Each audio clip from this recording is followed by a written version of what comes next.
शेतकरी long march मधील मान्य मागण्यांच्या अंमलबजावणीसाठी सरकारनं एक समिती स्थापन केली आहे। पण या समितीतून डॉक्टर अजित नवले यांना वगळण्यात आलंय। त्यामुळे डॉक्टर अजित नवले यांच्या नावाला उपमुख्यमंत्री देवेंद्र फडणवीस यांचा विरोध आहे, अशी चर्चा आता सुरू झाली आहे। शेतकऱ्यांच्या मागण्यांसाठी सरकारची समिती, डॉक्टर अजित नवलेंना वगळल्यानं नवा वाद, फडणवीसांचा नवलेंच्या नावाला विरोध, देवेंद्र फडणवीसांनी आरोप फेटाळले।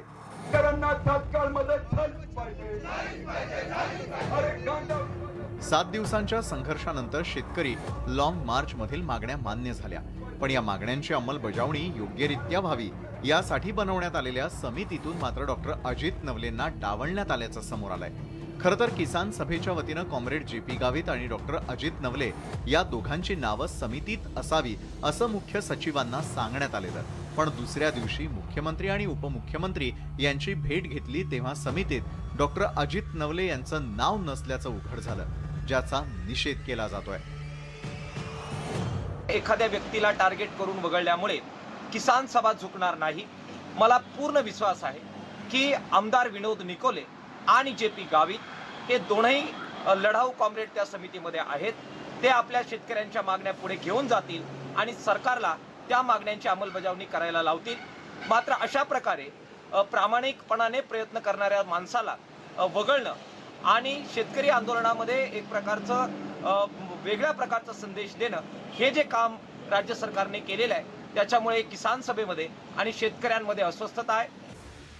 डॉक्टर अजित नवलेंना वगळण्यामागं उपमुख्यमंत्री देवेंद्र फडणवीसांचा विरोध असल्याची चर्चा आहे। शेतकऱ्यांचे प्रश्न सुटेपर्यंत डॉक्टर नवले मुद्दा सोडत नाहीत। 1 जून 2017च्या शेतकरी संपाच्या वेळी शेतकरी संपात फूट पाडण्याची खेळी अजित नवलेंनी उधळून लावली होती।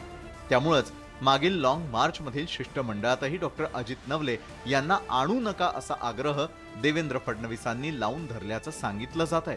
आता ही समितीत नवलेंना वगळल्यानं फडणवीसांकडे बोट दाखवलं जातं, पण फडणवीसांनी मात्र हा आरोप फेटाळून लावलाय। तो शेतकऱ्यांसाठी जी समिती तयार केली त्यामध्ये नवलेंचं नाव नाही, त्यामुळे त्यांचा आरोप आहे की मला जाणीवपूर्वक दूर ठेवलं जातं। हे असं आहे की जेव्हा बैठक झाली त्या बैठकीतच हे ठरलं होतं की आमदार आणि माजी आमदार त्याच्यामध्ये राहतील, त्याप्रमाणे आम्ही टाकलं। खरं तर अजित नवलेंच्या शेती आणि शेतकऱ्यांच्या प्रश्नांवर प्रदीर्घ अभ्यास आहे। शेतकऱ्यांची होत असलेली लूट, कर्जमाफी, पीक विमा, पीक नुकसान भरपाई, पुनर्वसन यासारख्या प्रश्नांवर ते प्रभावीपणे बाजू मांडतात। त्यामुळेच किसान सभेला डॉक्टर अजित नवले समितीत हवे होते, पण आता नवलेंना स्थान न मिळाल्यानं आंदोलक शेतकऱ्यांमध्ये नाराजी आहे। त्यामुळं याचे भविष्यात काय पडसाद उमटतात हे पाहणं महत्त्वाचं ठरणार आहे।